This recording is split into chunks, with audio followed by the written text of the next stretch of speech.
a nuestro profesor Enzo Sauma. Enzo nos acaba de avisar que viene en camino, está por llegar, ¿ya? Así que para que no perdamos tiempo, vamos a hacer algo que íbamos a hacer al final del seminario, que es un sorteo de un curso, del curso del profesor, que es Economía de la Energía, que inicia el 25 de septiembre. Espero que todos tengan el numerito. ¿Tienen un numerito?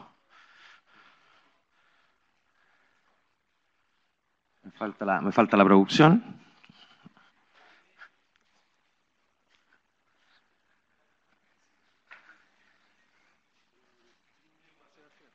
Sí. Bueno, aprovecho de saludar también a las personas que nos ven por streaming. Se las pueden saludar. Tenemos, yo creo que como 40 personas que nos están viendo por esa vía. Para ellos también vamos a hacer un sorteo de una beca para el curso de Economía de la Energía, pero eso lo vamos a hacer al finalizar. Ahora vamos a hacer el sorteo para ustedes. ¿Todos tienen el número?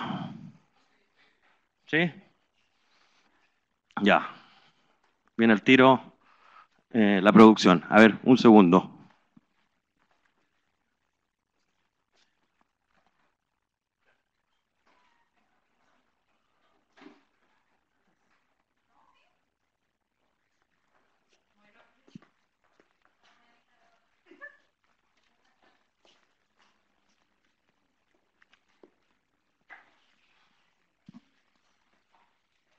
¿Estáis listos?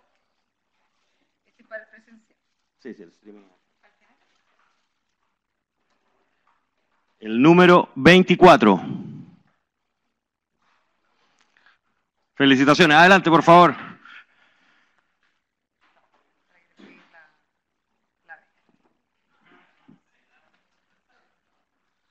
Le damos un aplauso al muchacho. Entrégaselo tú, po, la modelo. Acá.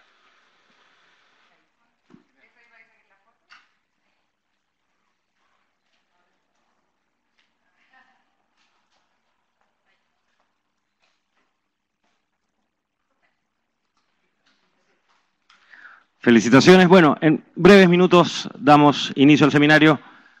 Les pido disculpas por el profesor, pero ya está por llegar.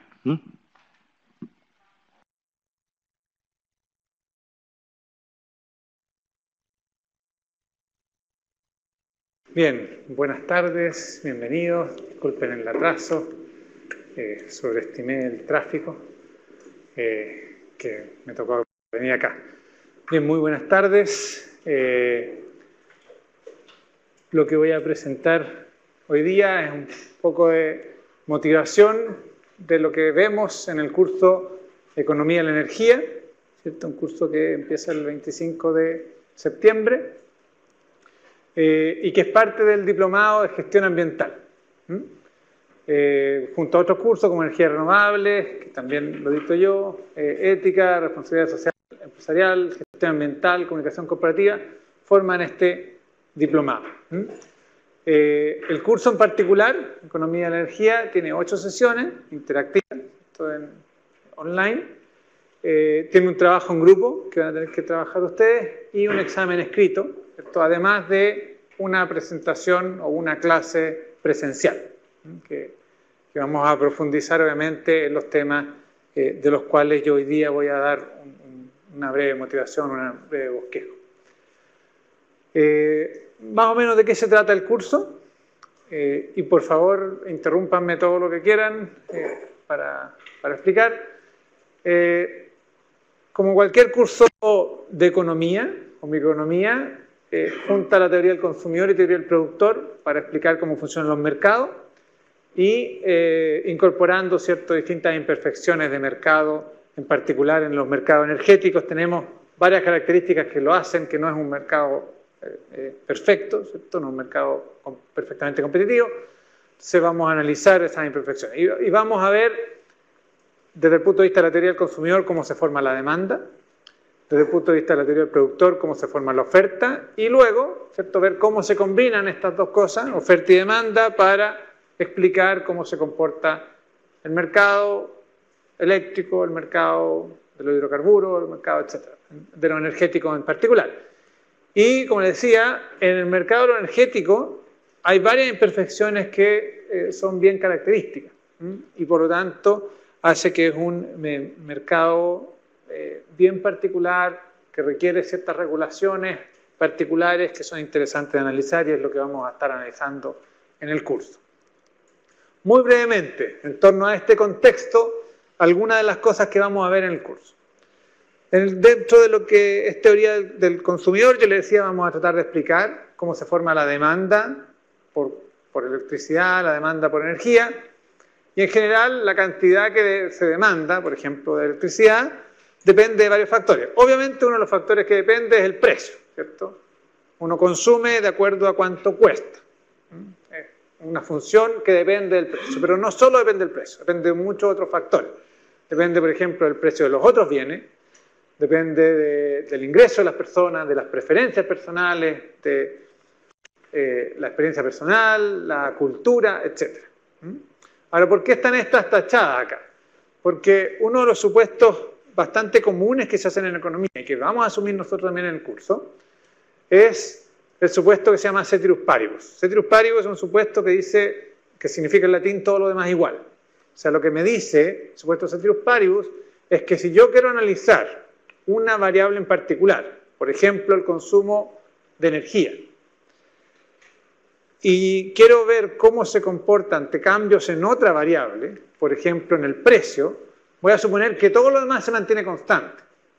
Porque no es que se mantenga constante, pero si no, no tengo mucho cómo analizar.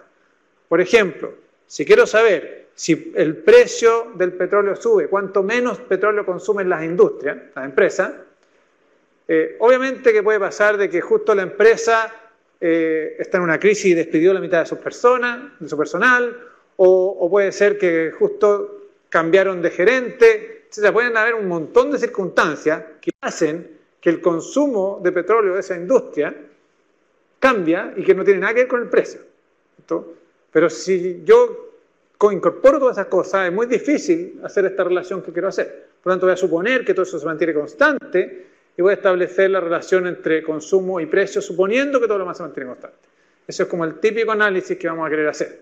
¿Por qué? Porque lo típico es que queremos saber cuán sensible es, por ejemplo, los consumidores o los productores a cambios en el precio de lo energético.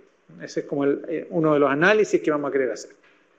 Entonces, este tipo de análisis vamos a hacer cuando hablemos de la demanda de energía. Y en particular, una de las cosas, vamos a ver varios elementos, ¿cierto?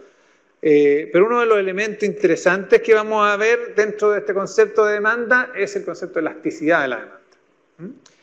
¿Y por qué es tan relevante? Porque lo que me dice la elasticidad precio de la demanda, que acá los economistas siempre les gustan poner letras raras para que la gente no entienda, pero son conceptos súper simples, lo que me dice la elasticidad de la demanda es cómo cambia mi consumo cuando cambia el precio, pero de manera porcentual. ¿Por qué? Porque si yo les digo de que cuando el precio de la benzina, de la gasolina, no sé, 93 octanos, sube 10 pesos el litro, yo consumo 30 litros menos de esa benzina al mes. ¿Cuánto le dice eso respecto a cuán sensible soy yo al cambio en el precio? Poco, porque supongo, pues no saben cuánto yo ando en auto, cuánta benzina consumo, ¿cierto? Pero si yo les digo eso mismo, pero en términos porcentuales, les digo, oye, si la benzina 93 octanos, la gasolina 93 octanos, sube un 1% su precio, yo bajo mi consumo en 30%. Ahí sí dicen, esta persona es súper sensible a cambio en el precio. Eso es lo que me dice la elasticidad de precio de la demanda. Me dice porcentualmente cómo cambia mi consumo demandado cuando hay un cambio porcentual en el precio. Entonces, cuando un 1% sube el precio, ¿cómo cambia mi consumo? Ahí normalmente es negativo porque cuando el precio sube, lo normal es que la gente consuma menos. Cuando el precio baja, lo normal es que la gente consuma más. Entonces, lo típico es que esto es negativo. Y vamos a ver ahí hay ciertos rangos, ¿cierto? Si la demanda Es muy negativa, se dice que es elástica, si es cercana a cero se dice que es inelástica. ¿Y qué implica? Y también se habla de elasticidad, ingreso de la demanda, cómo cambia el consumo dependiendo del porcentaje de cambio en el ingreso. Pero ¿en qué influye este concepto de elasticidad? El concepto, básicamente lo que me dice, es que si es muy inelástica, o sea, si esa elasticidad es cercana a cero, quiere decir que cambia muy poco mi consumo cuando hay cambio en el precio. O sea, soy muy insensible al precio. En cambio, si es bien elástica, es que la elasticidad es muy negativa, quiere decir que yo cambio mucho mi consumo cuando cambia el precio. Soy muy sensible. Elasticidad es sinónimo de cuán sensible soy o es mi consumo al precio. ¿Y por qué esto es relevante? Porque si ustedes comparan qué mercados son regulados, se van a dar cuenta que el mercado de electricidad es un mercado regulado, el mercado de puertos es regulado, el mercado del petróleo es regulado, carbón regulado. Vámonos al otro lado. ¿Es el mercado de los chalecos del retail regulado? No. ¿El mercado del pollo es regulado? No. ¿Y qué hace que el pollo y los chalecos, el gobierno no les interesa regularlo, y la electricidad y el petróleo sí? Ya, que son servicios, ¿sí? Pero además, ¿hay algún servicio que no sea regulado? Casi todos son regulados. Sí. Pero además hay un elemento que influye mucho, y es que en estos energéticos todas las demandas son bien inelásticas. La verdad es que no se regula el pollo y los chalecos porque no es necesario. ¿Qué pasa si Falabella llega y sube el precio de los chalecos 10 veces? La gente no le compra. La gente es sensible a los cambios en el precio. Por lo tanto, si no le compra, no lo va a subir. En cambio, ¿qué pasaría si no fuera regulada la electricidad y una empresa subiera el precio de la electricidad 10 veces? Bueno, mucha gente compraría igual, porque lo necesita, muchas empresas necesitan la electricidad para producir, la gente en la casa dentro de cierto rango ni siquiera mira la cuenta, sino que prende las luces y el televisor cuando llega y no anda fijándose si está cara o barata la electricidad. Entonces, el hecho que casi todos los energéticos tienen una demanda bien inelástica hace que sea necesario regular esos mercados. Entonces, eso es una importancia de esto, y además de eso, cuán inelástica es, me va a decir un poco la forma o cómo debo regularla. A lo mejor un impuesto es una forma adecuada de regular un mercado que no es tan inelástico, pero si es bien inelástico, a lo mejor es mejor con un sistema de cuota o no sé, otro mecanismo. Eso vamos a estar haciendo ese tipo de análisis. Bien, muy rápidamente, dentro del mismo concepto de demanda, si me permiten voy a sacar la chaqueta. Dentro del mismo concepto de demanda está el concepto de eficiencia energética que vamos a ver, que es un concepto que está bastante de moda, bastante importante, y básicamente acá lo importante es que la eficiencia energética de alguna manera significa de que yo voy a poder producir la misma cantidad de bien o voy a tener el mismo nivel de confort usando menos energía. Por ejemplo, una medida de eficiencia energética es que yo cambio las ampolletas que están acá, compactas fluorescentes, por LED, con el mismo nivel de luminosidad, o sea, tienen el mismo nivel de confort, pero van a consumir menos. Esa sería una medida de eficiencia energética. Que este gráfico es para que no se confunda con medidas de ahorro energético, que también son positivas y tienen beneficio social, ¿cierto? Pero que significa que voy a consumir menos simplemente porque voy a usar menos. Por ejemplo, cuando terminemos la clase y todos nos vayamos, una medida de ahorro energético sería apagar la luz.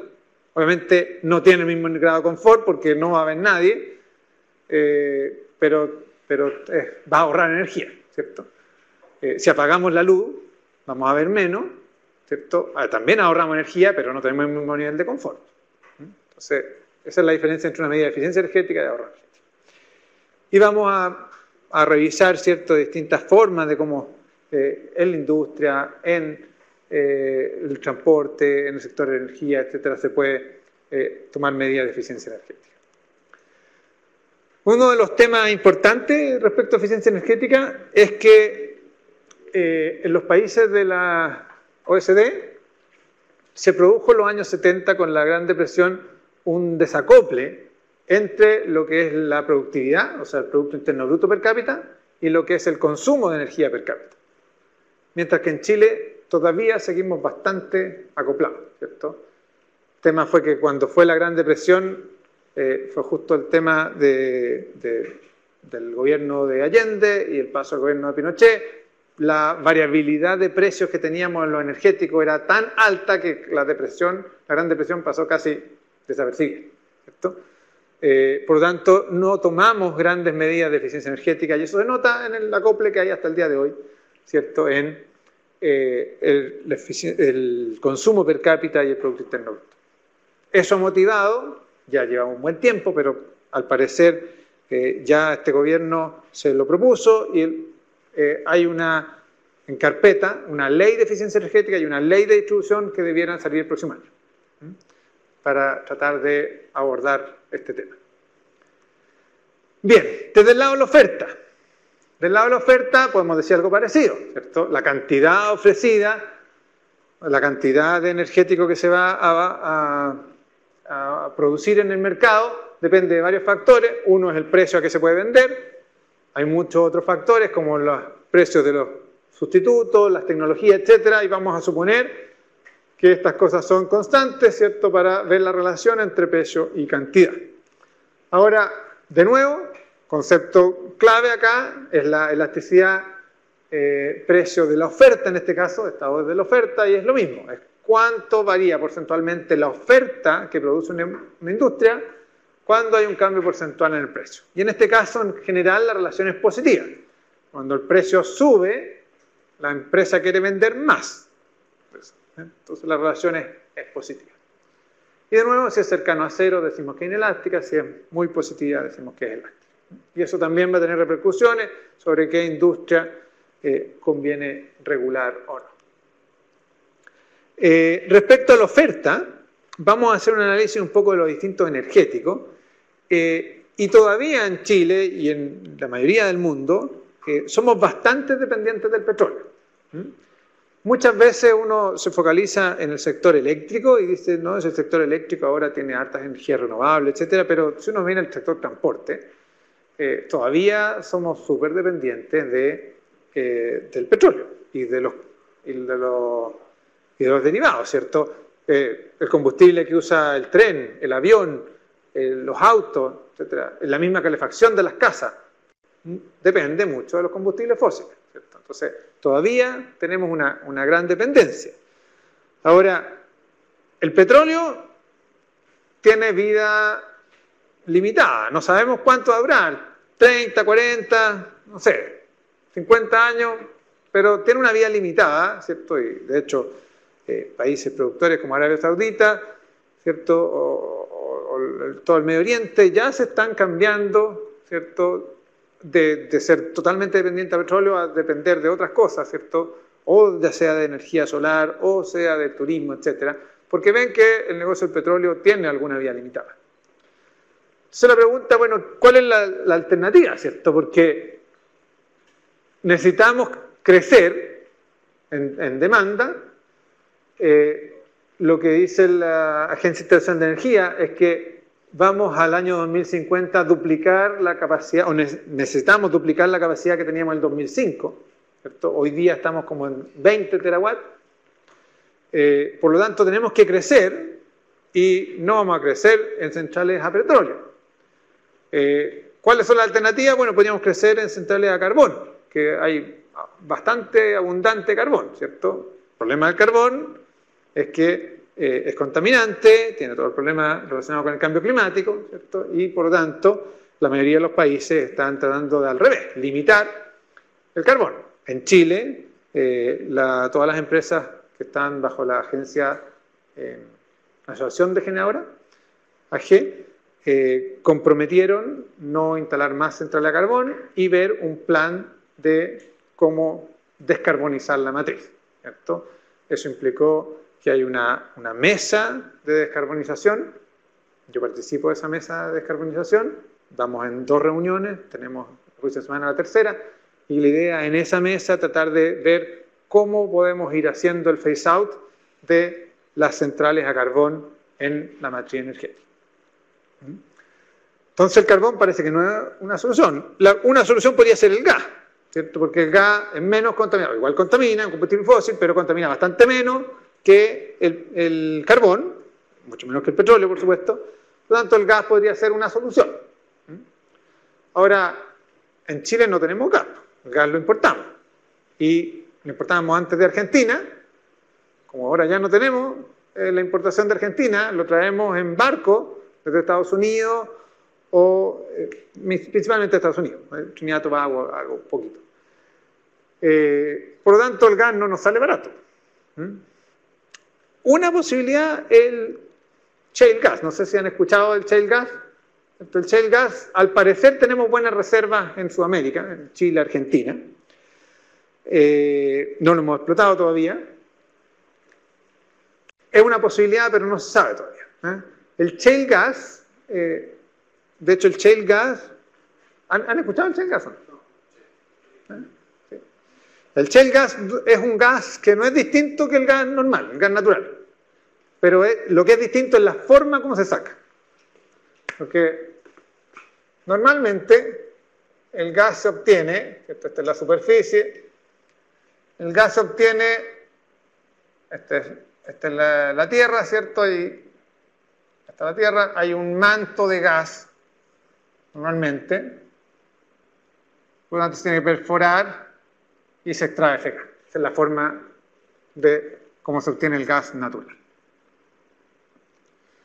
Ya. Tema que se encontró que a más profundidad que el gas natural, hay en algunos lugares, no en todos, hay unas rocas que se llaman rocas shale. Y estas rocas son unas rocas porosas, ¿cierto?, que contienen gas. Entonces lo que se hace, que es un método distinto, supongamos que hay un lugar donde no hay gas natural, o es muy poco el gas natural que hay. Vemos que el gas natural es muy poquito. Acá. Obviamente se puede sacar ese gas natural de ahí, pero se hace otra perforación más profunda y luego en esta perforación en forma horizontal, ¿cierto?, se inyecta un fluido a altas presiones que fractura estas rocas, las rompe, y al fracturarlas libera el gas. Y ese se llama shale gas porque viene de la roca shale, pero es el mismo gas de acá, misma naturaleza, compuesto de gas. Y por el mismo conducto, ¿cierto?, una vez se inyecta el fluido, pero después se va el gas por aquí mismo y se logra el gas. ¿Por qué no se ha explotado tanto? Por varias razones. Una de las principales es porque no queda claro el impacto ambiental que tiene esto. El hecho de fracturar estas rocas, ¿cierto?, obviamente puedo capturar el gas, pero no sé bien qué impacto tiene eso en las napas subterráneas acá o en las corrientes de agua subterráneas que hay, ¿cierto?, si se contaminan o no se contaminan. Hay algunos estudios que dicen de que también afecta a las orillas del terreno, principalmente estos estudios se han hecho en Estados Unidos, y por lo tanto no hay claridad sobre el impacto ambiental que tiene. En Estados Unidos normalmente se explota shale gas en algunos lugares, pero se ha limitado al consumo local.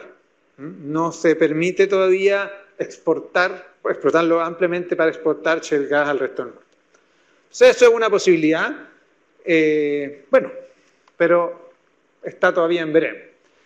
Y en ese contexto, ¿cierto?, es que surgen las energías renovables, sobre todo para nuestro país, Chile, como una gran posibilidad. Una gran posibilidad porque nuestro país no tiene producción de petróleo, no tiene producción de carbón, no tiene producción de gas, pero sí tiene muchas energías renovables. Entonces, tenemos energía hidroeléctrica, tenemos geotermia, estamos en un lugar de cordón montañoso volcánico, ¿cierto?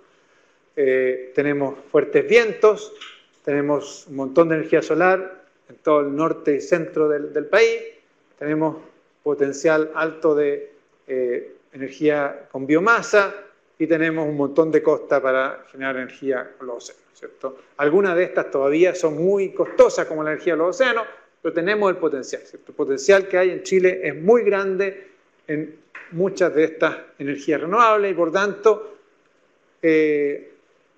la idea es ver cómo estas energías renovables pueden resolver de alguna manera el problema que queremos del abastecimiento energético. Ahora, en un contexto más global, a nivel mundial, estas energías renovables, como eran muy costosas, tuvieron que ser motivadas. La forma como se motivaron en general es principalmente a través de dos métodos. Uno que es el método de cuota o portfolio, que también se llama el Renewable Portfolio Standard, que básicamente es el sistema que tenemos en Chile, que es fijar una cuota mínima de producción de energía renovable. En Chile decimos ya un cierto porcentaje de toda la electricidad que se produce tiene que ser con fuentes renovables. Entonces lo dice la ley. Ese es el sistema de cuota o portafolio renovable. Y el otro que es bastante usado en el mundo es las tarifas especiales o feed-in tariff, que es al revés, en vez de regular por cantidad, como esto, es regular por precio. Es decir, ok, como es más cara la energía con renovable, no el costo de operación, porque el costo de operación es casi cero, pero la inversión que hay que hacer. Entonces, como el costo promedio es más caro, entonces le vamos a dar un precio especial, ¿cierto? Por ejemplo, si usted produce 1 megawatt con solar, le pago tanta plata, ¿cierto? Que está por sobre el precio del mercado. Muy común los feed-in tariff en Europa, muy común el portfolio o cuota en Estados Unidos. ¿Hay otros métodos? Sí. ¿Entra en algún detalle en este tipo de, o sea, compararlo, porque por ejemplo el tema del feed-in tariff en Europa ha aportado con claro, no, algunos déficits, o sea, en España. Sí, pues en España prácticamente quebró el país por eso y no pudo, de hecho tuvo que no cumplir sus compromisos, ¿cierto? Ofreció pagar precios de 400 euros por megawatt hora por 20 años a las centrales que entraran. Mucha gente de Arabia Saudita hizo inversiones y a los 2 años les dijo, saben que no puedo pagar por 20 años, debo pagar solo 2 años más. Han demandado al gobierno español y no se sabe qué va a pasar. Sí. Mucho lobby en la española tratando de que acá en otros países se hicieran cosas similares. Sí. El negocio era fastuoso. Sí, ese tipo de análisis bien, hay otros métodos que en algunos otros países, por ejemplo, subastas se han realizado, subastar una cierta cantidad renovable o dar algunos incentivos fiscales. En el mapa latinoamericano, las subastas son bastante comunes, están en México, Perú, Brasil, Uruguay. Hay feed-in tariff en algunos países como Argentina, Ecuador, Panamá. Somos el único que tenemos cuota, pero como les decía, la gran mayoría de los estados de Estados Unidos también tienen un sistema de cuota. Y algunos países están recién empezando, ¿cierto?, con algunos incentivos de impuestos, etc. Estas formas de incentivar no son exclusivas. Uno podría tener en un país un sistema de feed-in tariff y un sistema de cuota, por ejemplo, o un sistema de subasta y un sistema de cuota. Pueden combinarse. ¿Qué pasa en Chile? Hacemos un análisis, obviamente, en el curso un poquito más detallado de esto, pero en Chile básicamente hay 2 leyes referidas a la energía renovable con un sistema de cuota. La ley 20.257, que es la ley que entró en vigencia el 1 de septiembre del 2007 y que obliga, o sea, implementa el sistema de cuota y obliga a que desde el 2010 se exija un 5% de energía renovable y que llega al 2025 a un 10%. Para todos los sistemas sobre 200 megawatts, o sea, SIC-5, que ahora ya están unidos. Esto es un poco lo que dice. Ahora, esto solo rige no es retroactiva, ¿cierto? Para los contratos que se firman del 2007 en adelante, desde el 1 de septiembre. Así que si alguien tenía un contrato antes, ese no está afecto a esta ley. Pero como los contratos firman a 10, 15 años, en la medida que vayan caducando, los nuevos contratos sí van a estar afectos. Esta ley se modificó, se consideró que 10% era muy poco, ¿cierto? Lo cual la realidad ha mostrado que era efectivo, que era muy poco. Y la ley 20.698, que también se llama ley 2025, aumenta este 10% a 20% para el año 2025. Y hay una forma como va creciendo, pero es mejor explicarlo con este gráfico, que, bueno, la ley 20.698 entra en vigencia el 1 de julio del 2013. ¿Sí? Entonces, para los contratos que se firmaron antes del 2007, no hay ninguna exigencia. Para los contratos que se firmaron después del 31 de agosto del 2007, pero antes del 1 de julio del 2013, solo rige lo que está en azul, que es la ley 20.257, ¿cierto? Que exige un 5%, que después va aumentando hasta 10% el año 2024. Esa es la exigencia para esos contratos. Mira que se van caducando, obviamente se van renovando. Y si ya el contrato se firmó después del 1 de julio del 2013, se exige lo que está en la línea roja. En 2013, ¿cierto? Se exigía el mismo 5%, pero después iba aumentando más fuertemente hasta llegar a un 20% el año 2025. Sí. ¿Quiénes son los obligados generadores? Sí. ¿Quiénes están obligados a cumplir esos porcentajes? ¿Las generadoras? No. La ley dice que los que están obligados a cumplir con esta ley son los comercializadores.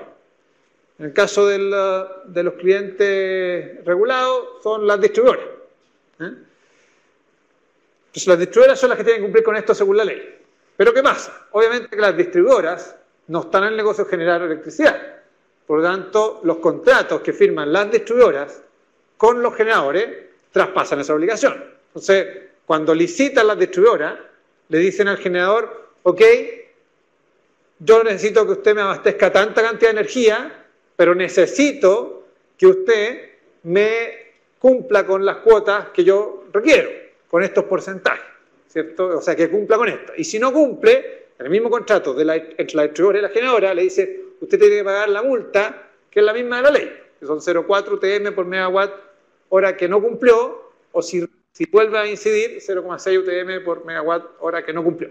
Entonces, la ley obliga al comercializador, que son las distribuidoras, pero el contrato de la distribuidora entre generador se lo traspasa al generador. Bien. Hoy día, ¿cierto? Si nos paramos aquí en el 2018, bueno, si el contrato era antiguo, exige un 7%. Si firmamos el contrato ahora post-2013, exige un 10% de energía renovable. Y decía que no ha sido restrictivo esto, porque hoy día, ¿cierto? No todos los contratos están afectos a esto incluso, pero hoy día estamos alrededor del 12-13% de la energía que viene de fuentes renovables. O sea, hoy día tenemos más energía renovable de la que nos exige la ley. Estamos cumpliendo la meta más o menos del 2020-2021. O sea, estamos adelantados en eso. Y si es que, probablemente no ocurra, pero si es que se construye todas las centrales renovables que están en carpeta en el sistema de impacto ambiental, ya superamos la meta, ¿cierto? Ahora, es poco probable, porque muchas veces las empresas ponen un proyecto en sistema de impacto ambiental para adelantar tiempo, pero no siempre lo van a construir, ¿cierto? Tenemos varios casos de eso. Pero solamente por un tema de costo, hoy día estamos más arriba de esto. ¿Por qué? Porque la energía solar, las predicciones de costos que habían, eran que iban a evolucionar de una manera y han bajado más rápido de lo que se pensaba. Entonces la gente ha invertido en forma más rápida. Eso puede implicar de que a lo mejor esta ley no se haga restrictiva. Esta ley permite, entre otras cosas, que si una empresa no es capaz de cumplir, en vez de cumplir produciendo la energía renovable, puede comprar, lo llaman atributos renovables, pero son como bonos de energía renovable, puede comprar bonos a otra. Es decir, supongamos que en él le sobran producción renovable y a Gener le falta, en él le puede vender a Gener. Hoy día, como es tan abundante la energía renovable, el valor de esos atributos es casi cero. Se transan a un precio mínimo. Pero si empieza a ser escaso, o sea, supongo, si es que la energía renovable no bajara más de precio, bueno, esos bonos podrían ser más caros. En el caso de Inglaterra, por ejemplo, que no tiene tantas fuentes renovables como nosotros, esos bonos tienen un valor importante. Bien, ese es como el panorama en el caso chileno. Después, lo que vamos a hablar, después que veamos la demanda y la oferta, ¿cierto? Prácticamente la segunda mitad del curso, vamos a hablar de cómo funcionan los mercados y el equilibrio de mercado. Y en general el equilibrio de mercado, ¿cierto? Si el mercado funciona perfecto, se entiende como el punto donde la demanda se intersecta con la oferta, ¿cierto? En donde la cantidad demandada y la cantidad producida son iguales y no hay incentivo a desviarse, ¿cierto? Y entonces en un mercado que funciona perfecto, uno diría, para saber, por ejemplo, cuánto es el precio de equilibrio de la energía, yo podría, ¿cierto?, decir, si este es el precio de la energía y esta es la cantidad de energía, entonces yo tengo una cierta cantidad ofrecida, una cierta cantidad demandada, y donde se intersectan, ese es el precio de equilibrio y esa es la cantidad producida de energía. Ya, esta es una sobresimplificación que está lejos de ser como de verdad operan los mercados energéticos en el mundo, ¿cierto? Entonces, este es el concepto de equilibrio, pero tenemos varias imperfecciones que van a afectar esto. Ahora, ¿por qué si esta forma, ¿cierto?, de mercado perfectamente competitivo es tan irrealista? ¿Por qué se estudia?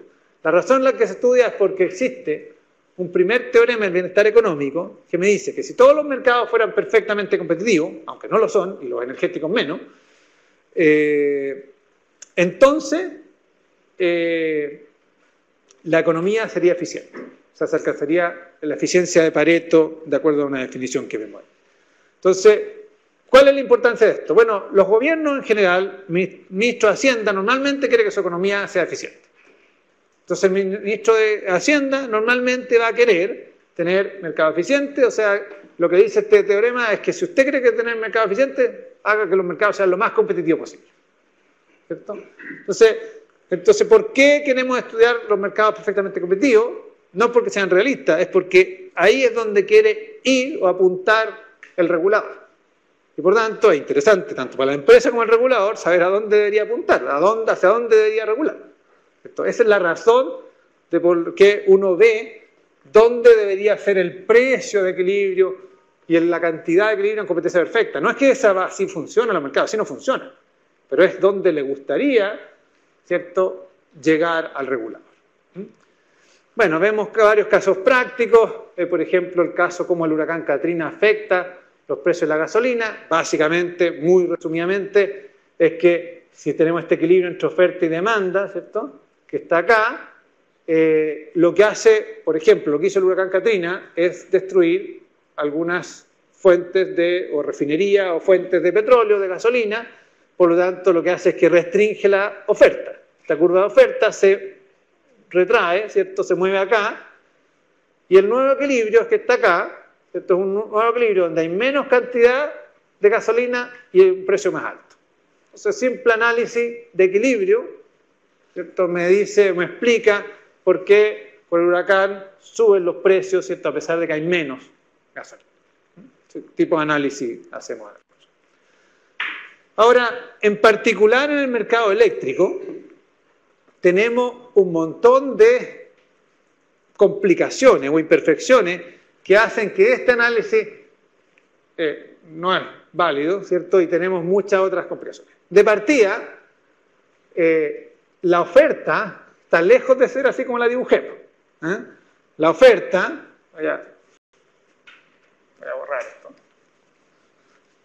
La oferta normalmente, uno dice, ok, si yo tengo que abastecer electricidad, ¿cierto? Y la quiero abastecer con las más económicas primero, bueno, probablemente las más económicas son las energías renovables en la operación, ¿cierto? No estoy hablando de inversión, pero una vez que quiero operar, si tengo instalada una central eólica, operarla me sale básicamente gratis. Mi costo es 0,01. O si tengo una solar, lo mismo. Entonces voy a operar primero todas las eólicas, la siguiente eólica, la solar, la energía hidráulica de pasada, las hidráulicas de embalse. Ya cuando agoté todo eso, ¿cierto? Voy a considerar las centrales a carbón, las centrales a gas, pues las centrales a petróleo. Esa es realmente mi curva de oferta. Y más o menos lo hago así porque el costo de todas las centrales hidráulicas de embalse son más o menos similares, las de gas también son similares porque el combustible cuesta más o menos lo mismo a todas las centrales, etc. Entonces, esa representa más o menos la curva de oferta real que enfrenta el país. Y la curva de demanda, yo le decía que los energéticos, la demanda es súper inelástica. Entonces, una curva de demanda típica es más o menos así. Entonces, en realidad, lo que dibujé antes, esto es más realista. Una demanda bien inelástica y una oferta que es bastante elástica al principio, pero después bien inelástica, más o menos justo donde se corta. Y lo cual tiene varias complicaciones. Lo primero es que un cambio, la demanda de hecho varía bastante de un día a otro. Entonces un cambio leve de la demanda puede pasar que cambiemos de que la energía o la central que está última en entrar en operación, ¿cierto? Y que fija el precio en este mercado que se llama un mercado marginalista, es acá una central a gas, pero si se cambia un poquito la demanda puede pasar a ser una a petróleo. Entonces, y eso implica que este es el precio a que se paga toda la energía. Por lo tanto, toda la energía la podemos pagar a $60 por megawatt-hora, si esta es la central a gas, o a $180 por megawatt-hora, si es que en esa hora es la central a petróleo. Ahora, si la cantidad de energía renovable aumenta, podría llegar incluso la energía a costar cero. ¿Cierto? Ahora bien, este gráfico es un poquito más sofisticado que el anterior, pero tampoco es cierto. ¿Por qué? Porque aquí pusimos todas las centrales del país, ¿cierto? Pero la verdad es que toda esta energía solar que está en el norte puede que no la pueda usar aquí en Santiago. ¿Por qué? Porque si yo quiero usar la energía que se produce en Atacama, acá en Santiago, necesito transmitirla. Y la línea de transmisión tienen una cierta capacidad. Entonces puede que las líneas estén congestionadas. Entonces puede que toda esta capacidad que está acá de renovable no pueda ser utilizada, puede ser solo una parte. Entonces, si solo se puede ocupar una parte por congestión, toda la curva se me mueve para acá. Y el corte puede ser en otro lado. O al revés, si tengo mucha disponibilidad renovable, toda esta curva se mueve para acá y puede ser. Eso es lo que justifica, no sé si han escuchado, pero dicen, en el nodo Diego Almagro, en el norte del SIC, hay varias horas del día, al mediodía, donde el costo marginal es cero. Significa que hay tanta energía renovable que la demanda corta en cero. ¿Cierto? Y la congestión impide que esa energía se pueda transmitir al resto del país. Por eso que si hubiera transmisión ilimitada, en esas horas el precio de energía sería cero en todo el país. Pero no es así. Y en otras horas, ¿cierto? Obviamente hay Entonces, la electricidad no es almacenable, ¿cierto? En términos generales, ahí vamos a ver todo lo que es storage, pero no es almacenable en términos generales. Eso hace que tengamos, ¿cierto?, que abastecerla en el mismo momento. Es incierta, puede fluctuar, y eso también hay que considerarlo. Se debe satisfacer instantáneamente, elasticidad de precio muy baja de la demanda, ¿cierto? La congestión de la transmisión hace que tenga distorsiones. Y un último aspecto que también tenemos que considerar y que hace más complejo este mercado es que los flujos en las líneas pueden no ser controlados. ¿Qué quiere decir esto? De que hay ciertas leyes físicas que rigen el transporte de la electricidad. Cuando yo produzco manzanas en Curicó y las vendo en Santiago, las meto las manzanas en un camión, le digo al camionero que se vaya a Santiago, se va derechito a Santiago y los vende en Santiago. Yo no puedo hacer lo mismo con los electrones. Tengo una central en Curicó, la inyecto al sistema, la conecto al sistema, los electrones se conectan al sistema, pero yo no le puedo decir a los electrones que andan de Santiago. Si los electrones quieren ir para el sur, van a ir para el sur. Es simplemente que se mueven de acuerdo a ciertas leyes físicas que dicen se van a mover donde haya menos impedancia, menos resistencia, ¿cierto? Entonces tengo que considerar eso también en el sistema yo a la hora de ver cómo vamos a operar o a ver cuál es el precio de equilibrio, etc. Entonces, todas esas cosas complican este mercado. Es un mercado además que está desregulado. En Chile fuimos el primer país del mundo en desregularizar el mercado. ¿Qué quiere decir que no se regularizó? Que la generación, la transmisión y la distribución se separaron. No es una sola empresa verticalmente integrada como era en los años 70. ¿Cierto? En el año 80, con la ley eléctrica chilena, fuimos el primer país del mundo en desregularizar.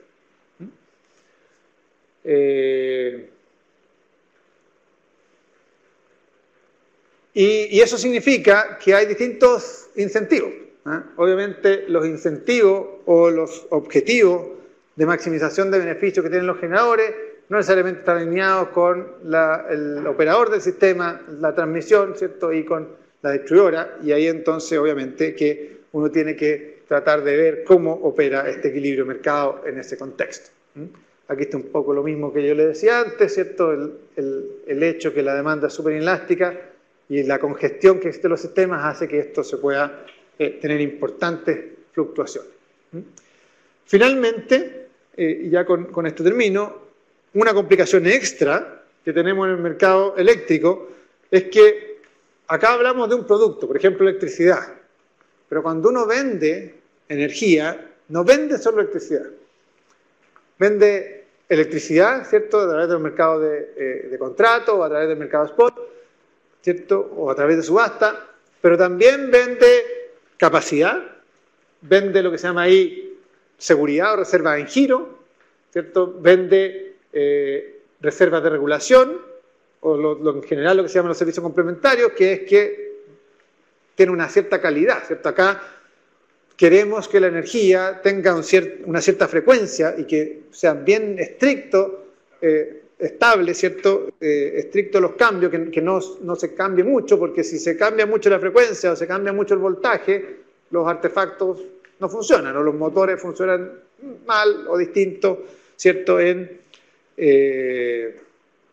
la industria, ¿cierto?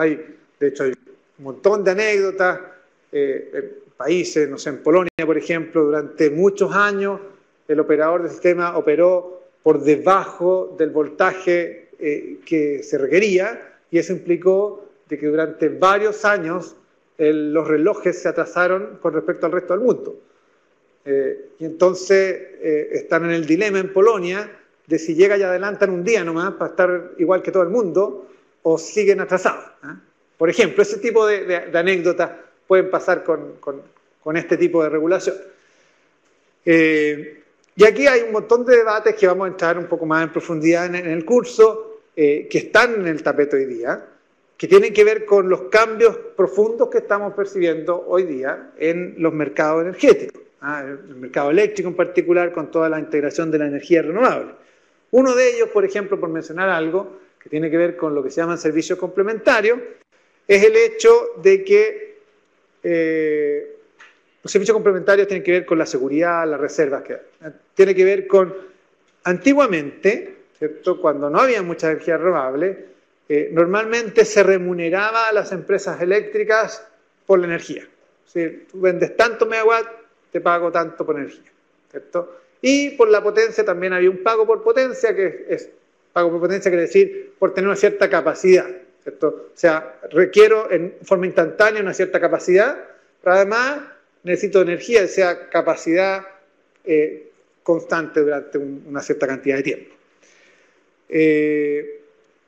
Pero a veces, obviamente, para controlar justamente este voltaje o esta frecuencia, la forma como se hace eso es que a las centrales se les puede pedir alguna central que opere un poco menos de capacidad, un poco más de capacidad, o que eventualmente que se apague, o que ponga capacitadores, etc. Y eso, como lo llamaban muy de vez en cuando, las empresas se suponía que era parte del servicio.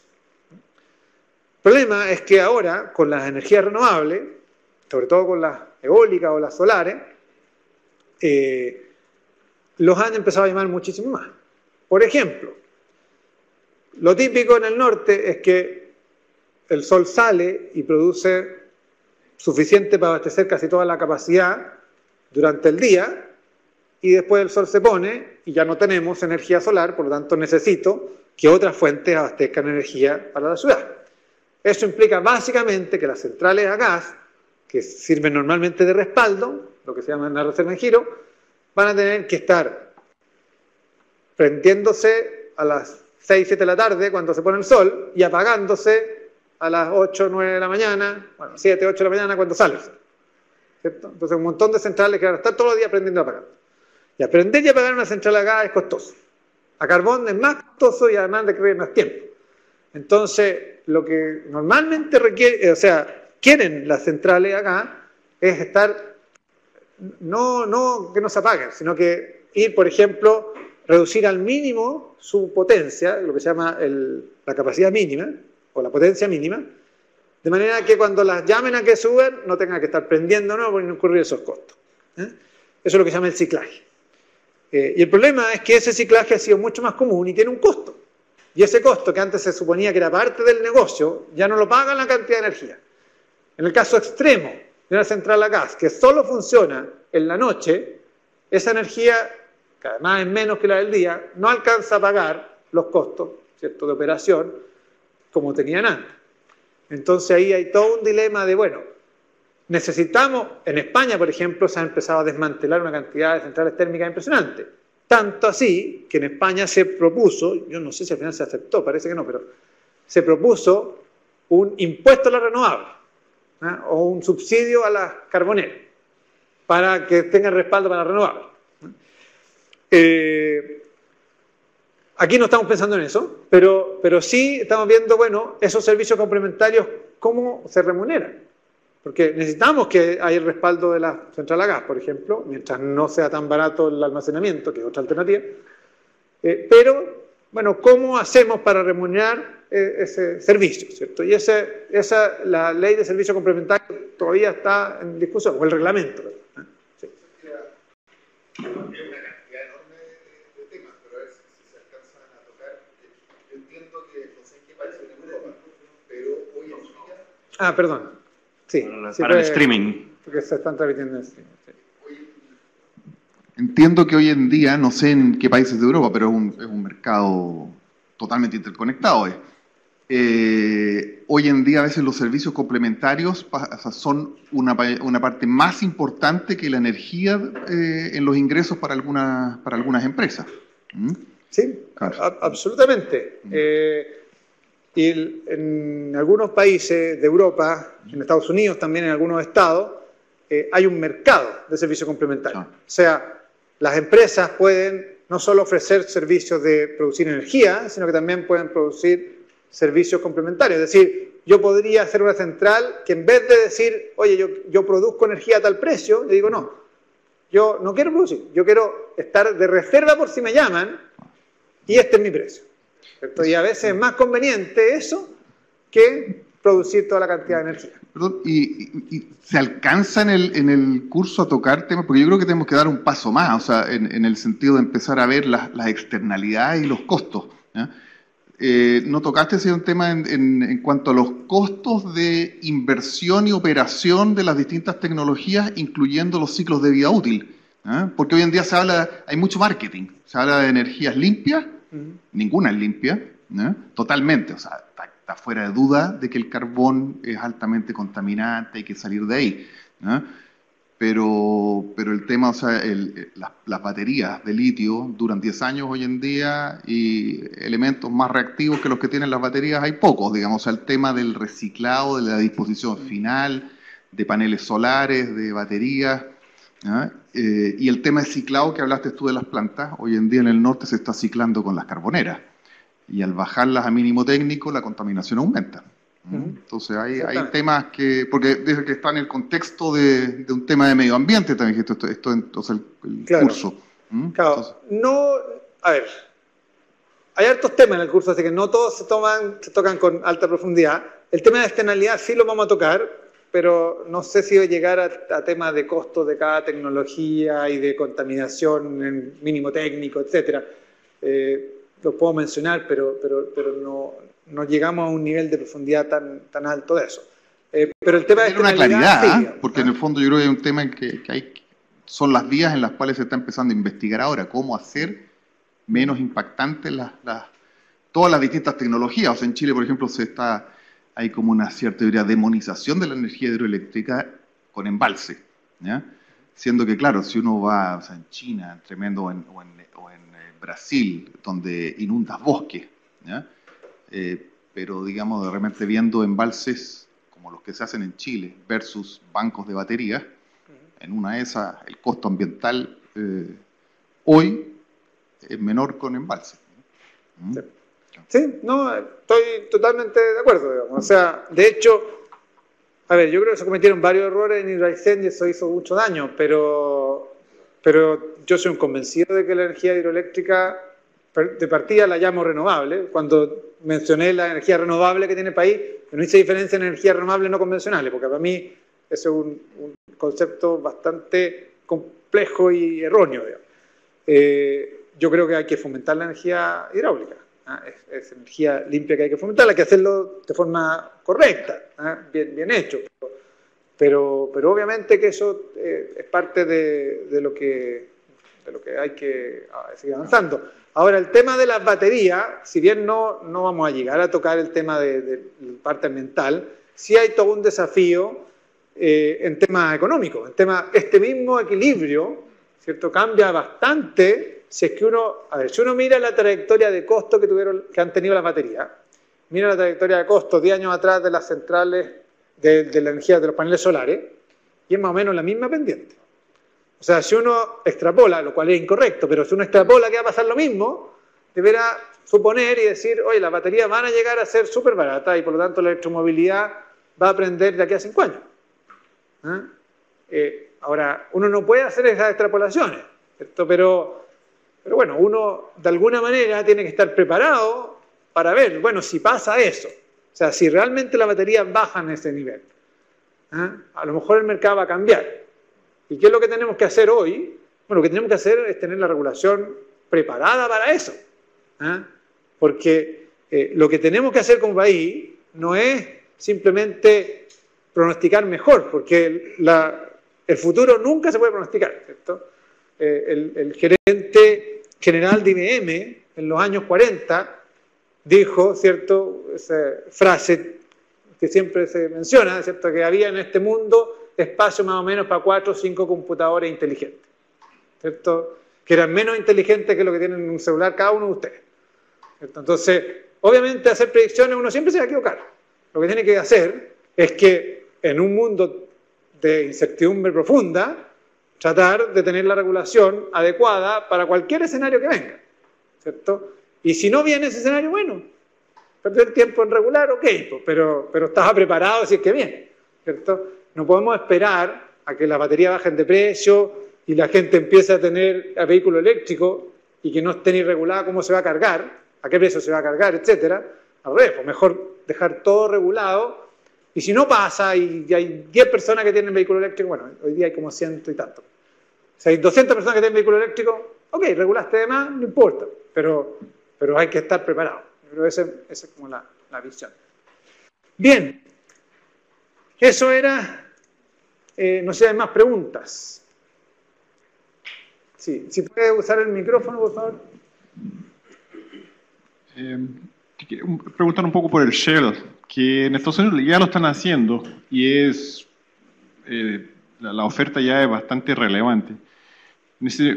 ¿Están menos preocupados con el impacto que puede del ambiente? Porque lo han hecho harto y algo, me imagino que ya tienen la experiencia. Y si pueden hablar un poco de la energía nuclear, que se está yendo al hoyo en el sentido de que por ser peligrosa, lo que pasó en Japón ya no es un tema, parece que sí, los países están disminuyendo. Sí, lo del shale gas, como decía, es algo que todavía es bastante incierto, o sea, es una promesa importante si es que realmente se puede explotar, pero los estudios que se han hecho, principalmente, como decía, en Estados Unidos, de los que conozco, no son muy conclusivos. O sea, hay estudios que demuestran de que esto no tiene ningún impacto en las napas submarinas, en las napas subterráneas, ni en la Tierra, y hay otros que dicen que son catastróficos. Entonces, mientras no haya consensos científicos de cuáles son los impactos, yo creo que se va a mantener como restringida la producción. O sea, se produce, pero como decía, no a nivel de que vaya a ser el combustible para abastecer. Pero ha impactado en el precio futuro de la energía como un todo. En el sentido de cómo se portan los saudis, cómo se portan todos los productores de petróleo, qué sé yo. O sea, eso han tenido un impacto en sus inversiones, qué sé yo. O sea, sí, pero de la misma forma como cada vez que se descubre un yacimiento de petróleo, altera los precios futuros. Digamos. O sea, es parte del mercado cada vez que se va descubriendo un nuevo yacimiento de carbón, de petróleo, de gas, o se descubren que bajan los precios de energía solar, etcétera. Eso altera los precios futuros de los distintos combustibles. Entonces, es parte de la dinámica. Y lo otro que tú mencionabas, lo otro que decías de energía nuclear.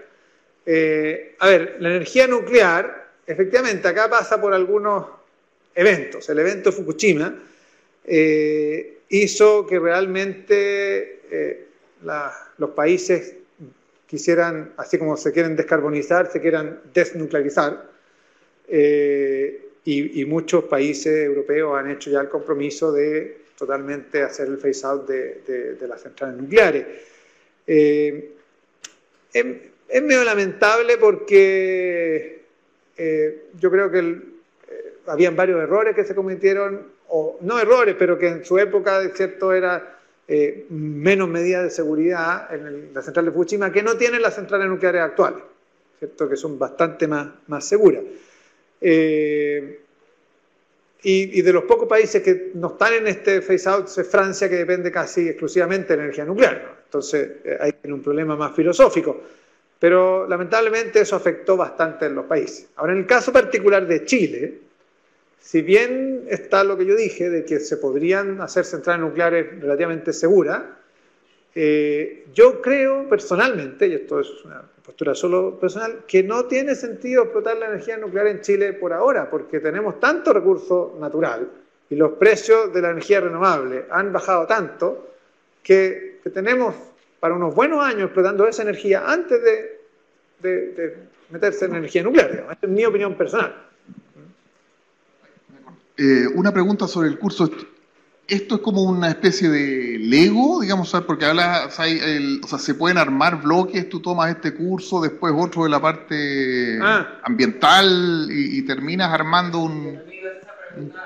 ¿Tiene enfocado al manejo del mercado o a la fijación del precio? Porque la economía energética, más que todo, habla en la fijación que estudian para la fijación del precio o los tipos de energía que se pueden llevar. Ya, a ver, el diplomado básicamente es distintos cursos que se tratan de articular en una lógica más o menos común. Ahora, los cursos no tienen retroalimentación entre sí. O sea, los cursos son independientes. Lo que sí sigue alguna lógica de que si tú vas a estar en el tema ambiental, bueno, deberías saber algo de, obviamente, economía energética, algo de energía renovable, de ética y responsabilidad social empresarial, gestión ambiental, pero no son necesariamente comunicados. No es el programa en sí, sino que tú mismo vas... Sí, no tienen un programa. Armando tu programa Claro, enfocado a lo que claro. De los cursos que yo dicto, que son Economía, Energía y Energía Renovable, Economía y Energía es mucho más focalizado en la parte económica, precio, regulación, ¿cierto? Mientras que Energía Renovable está mucho más focalizado en la parte de recursos, la parte más tecnológica. Ahí me acordé de otro, porque dentro de las energías mencionaste la geotermia. Sí. ¿Ya? Ahí me acordé del tema de esto de los costos totales, porque, claro, nosotros hablamos y efectivamente tenemos muchos recursos, pero dice, ¿por qué no se explota? Bueno, porque Chile no es como Islandia o como Nueva Zelanda, donde te bajas del auto y miras y la línea de alta tensión está a 1 kilómetro, ¿ya? Y el reservorio de geotermia está a 500 metros más allá, digamos, ¿ya? Acá tenemos kilómetros normalmente, kilómetros de kilómetros, digamos, entre las fuentes y el sistema de transmisión. Sí. No, el hecho que seamos un país largo, súper radial el sistema, ¿cierto?, tiene implicancias en los costos importantes. Y hay un elemento más todavía con la geotermia, que es que incluso considerando todos esos costos, si a mí me dijeran, mira, el mejor recurso geotérmico está aquí, así que aquí puedes cavar, incluso así saldría conveniente, porque la geotermia tiene la gracia de que no es intermitente como la solar eólica, o sea, tengo todo el tiempo el recurso, ¿cierto? Y es más económica. Pero el problema es el costo de exploración, porque, o sea, en él se cansó de hacer hoyo en el sur y no encontró nada, o nada realmente que sea económicamente viable. Entonces ese costo es muy caro, efectivamente. Bueno, tenemos una central que es justamente el caso contrario de lo que yo dije. Cerro Dominador, o Cerro Pabellón, no, Cerro Dominador. Siempre se me confunden. Cerro Dominador, en la torre, ya, Cerro Pabellón. Cerro Pabellón, la geotermia, hicieron la perforación, hicieron una estimación del calor y la potencia que podían generar, y después la construyeron la central y se dieron cuenta de que la potencia era mayor de la que habían estimado. Entonces ahora van a construir la segunda etapa, ¿cierto? Porque encontraron que el recurso era mejor de lo que habían estimado, ¿cierto? Pero podría pasarte al revés. Entonces ese es el riesgo que tienes con la geotermia, de que explores y no encuentres. Con la tarifa de cliente regulado a cliente libre, más que nada por el precio de la energía. Por favor, el micrófono en la pregunta. Perdón. Ya. La pregunta es si la diferencia entre el cliente regulado y cliente libre es el precio de la energía. El precio de la energía. Sí, a ver, se regula de distintas formas distintos clientes. La razón por la que... Hay 3 tipos de clientes, quizás para que todo se entienda, digamos. Están los clientes regulados, básicamente son los residenciales, los que tienen una potencia menor de 500 kilowatts, perdón.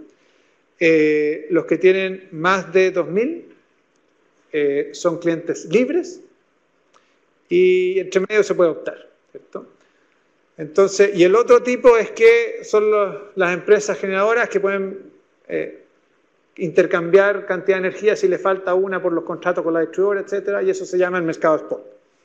Entonces se puede transar en el mercado spot, que es intercambio entre las generadoras, que eso básicamente se transa a costo marginal, o sea, a este precio. Está el intercambio con los clientes libres o clientes grandes, por ejemplo, Enel tiene un contrato directo con Codelco. Y ellos son privados, así que ellos fijan su precio, dicen este es el precio que voy a cobrar, por energía, por potencia, que son privados. Normalmente tienen relación con el precio del cliente regulado, pero no son libres, así que se pueden tener cualquiera. Y la idea de este cliente regulado o residencial es protegerlo, porque cada persona en su casa tiene muy poco poder de negociación con la generadora, como hacer un convenio igual como hace Codelco con Enel. Entonces la idea es que la distribuidora, ¿cierto?, negocia el precio con la generadora y después a la distribuidora se le regula el precio a un precio regulado para los clientes. Entonces, los clientes libres, en términos generales, tienen una tarifa que no va variando, porque esto, cuando varía la demanda hora a hora, varía el costo marginal hora a hora. Y en el mercado spot se vende a distintos precios, distintas horas. Ya, para el cliente residencial, no. Vamos a tener una tarifa que pagamos toda la energía, sea que se consume a la 1 de la mañana, a las 12 del día o a la hora que sea, a la misma tarifa plana, con la idea, esta tarifa regulada residencial es para proteger de cambio, ¿cierto?, al cliente regulado. Y esa tarifa normalmente equivale a la tarifa de licitación de los contratos que hizo la distribuidora con el generador, ¿cierto? Entonces, esa tarifa regulada es para proteger a los clientes regulados, ¿cierto?, de esa fluctuación. Ahora, dicho eso, hay una tendencia que se ha visto, que justamente con el tema de la generación distribuida, gente que pone sus paneles solares en la casa, etcétera, que hay gente que ha optado por, aunque a pesar que son residenciales, por firmar voluntariamente que se traten como clientes libres. ¿Por qué? Porque al ser como clientes libres, ¿cierto?, pueden ellos, por ejemplo, vender la energía de sus paneles solares, ¿cierto?, o tener una tarifa diferenciada de noche, de día, etc. Eso tiene esa ventaja. La desventaja es que quedan desprotegidos, como cualquier cliente libre, de la regulación de los clientes regulados. Esos son pros y contras, digamos, de que tiene esta nueva tendencia que se ha observado. Había una pregunta del streaming. Sí. Javier pregunta si usted nos podría compartir alguna experiencia que usted conozca de sistemas regulatorios, de casos de sistemas regulatorios de éxito acá en Chile, o de ejemplos del sistema regulatorio. A ver, yo creo que se ha avanzado mucho en la ley eléctrica y hay un montón de casos de regulaciones que se han hecho bien y que han mejorado el mercado. Una de ellas es, por ejemplo, en el gobierno pasado, las licitaciones que se hacen entre la distribuidora y la generadora normalmente eran por bloques de energía. Es decir, la distribuidora hacía una estimación de la energía que tenía que abastecer en sus clientes en los próximos 10 años y decía, necesito esta cantidad de energía que me den en los próximos 10 años. Esto con bloques de energía completos. Tanta energía al día. Y el gobierno pasado separó licitaciones, por ejemplo, permitió que algunas generadoras licitaran por bloques horarios. Es decir, que alguien, en vez de licitar bloques de energía en 10 años, diga yo te voy a abastecer esta cantidad de energía en 10 años, pero solo te voy a dar energía entre las 8 de la mañana y las 8 de la noche. Obviamente permitiendo, estaba dirigido a que pudieran ofrecer precios más competitivos las solares, y así fue. La última licitación fue 100% renovable, gracias a esa licitación. Entonces, eso es un ejemplo de regulación que ayudó al mercado, esto ayudó a la competitividad del mercado. Y hay muchos otros ejemplos. La última, de Víctor, él pregunta, considerando que desde 2017 se unieron los dos más grandes sistemas interconectados, se proyectó una serie de beneficios, tanto de punto de vista económico como técnicos. Según lo visto hasta ahora, ¿crees que se han cumplido en su mayoría? A ver, sí, de acuerdo a lo que se esperaba. Lo que pasa es que quizá habían varios sectores que tenían sobre expectativas respecto a lo que es la interconexión. Y ahí hay una sutileza que no para todos es 100% entendida, y que es que el SiC y el SIN están interconectados, no están integrados. ¿Qué quiere decir eso? Quiere decir que si yo pongo una línea entre los dos, puedo transmitir una cierta capacidad, cierta energía de un lugar a otro. Pero, de hecho, tiene varias fases. Entonces, hoy día hay una cierta capacidad que es relativamente baja, van a venir nuevas etapas, ¿cierto? En que esas nuevas etapas van a dar más capacidad y va a poder transmitirse más energía. En la medida en que se vayan construyendo más líneas y realmente vayamos teniendo un sistema enmallado o un sistema mucho más interconectado, vamos a poder realmente integrar todo el sistema y operar todo el sistema, ¿cierto?, como uno solo y que funcione realmente pasando energía de un lado para otro.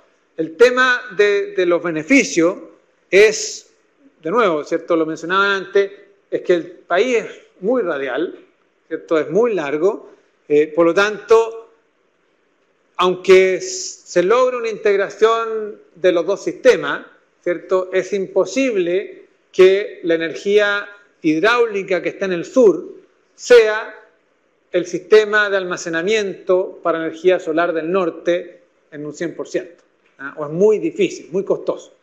Entonces, el tema es que si es que se pensaba que con la integración de los dos sistemas íbamos a básicamente llegar a este tipo de soluciones que están acá, ¿cierto?, donde la transmisión no iba a haber problema de congestión, es una falacia, ¿cierto? No vamos a tener eso. Nuestro sistema probablemente es muy costoso no tener congestión, nuestro sistema tan radial siempre va a tener congestión, por lo tanto siempre va a tener diferencias de precio entre el norte, el centro y el sur, y hay que tratar de ver cuál es la forma más económica de hacerlo, pero obviamente trae beneficio, porque en algunas horas del día esto sí podemos traer energía, ¿cierto? Y a la medida que tenemos más capacidad de transmisión, más energía, por ejemplo, durante la hora del día al centro del país, pero tiene una capacidad limitada eso. Ahora, lo interesante es ver cómo nos proyectamos a futuro. Si es que, por ejemplo, efectivamente surge la electromovilidad y hay mucho más consumo en las ciudades, a lo mejor hay que pensar mucho más de nuevo en este tema de la carretera eléctrica, ¿cierto?, para ver que realmente podamos desarrollar toda la energía solar y que su uso sea el que necesitamos en las ciudades o de exportar energía, etc. Promover el desarrollo en otras áreas y no en el centro del país solamente. Obviamente, ese es otro tema, ¿cierto?, que ya no tiene que ver con energía, que estoy totalmente de acuerdo contigo. Tiene que ver con energía porque están limitados por energía, tiene que ver con energía. No, claro. Tiene que ver cómo desarrollar esas áreas para no tener el problema de energía en el centro. Claro, no, estoy totalmente de acuerdo. Ahora, si estoy de acuerdo, Chile es un país súper centralizado y debiera descentralizarse mucho más, ¿cierto?, hacia regiones. Ahora, es un problema del huevo y la gallina. ¿Qué es primero? Mejor produces energía y no la traes al centro para que la gente se vaya afuera, o motiva a que la gente se vaya afuera y después produce la energía. No es evidente, pero estoy de acuerdo contigo. Es un país muy centralizado. Le agradecemos a Enzo por la presentación. Le damos un aplauso, por favor. Espero que haya sido de su agrado. Tenemos un pequeño sorteo para la gente del streaming. Ustedes ya participaron, así que el 25. Acá. Señor Javier Pichún. Le damos un aplauso a Javier, por favor. Felicitaciones, Javier. Bueno, y le agradecemos la presencia de ustedes acá y pueden pasar a disfrutar acá de un rico café y algunas cositas. Que les vaya muy bien.